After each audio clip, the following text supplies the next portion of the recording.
सुनन अबी दाऊद की रिवायत है, नबी अलैहिस्सलातु वस्सलाम ने फरमाया, मन नामा वफ़ी यदिही गमरुन, जो शख्स सो जाए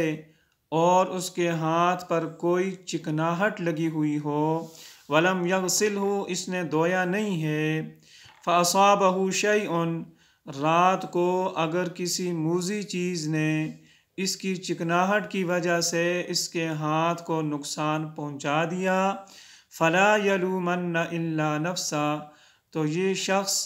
अपने आप ही को मलामत करे, इसकी अपनी ही गलती है, इसने खाना खाने के बाद हाथों को क्यों नहीं धोया,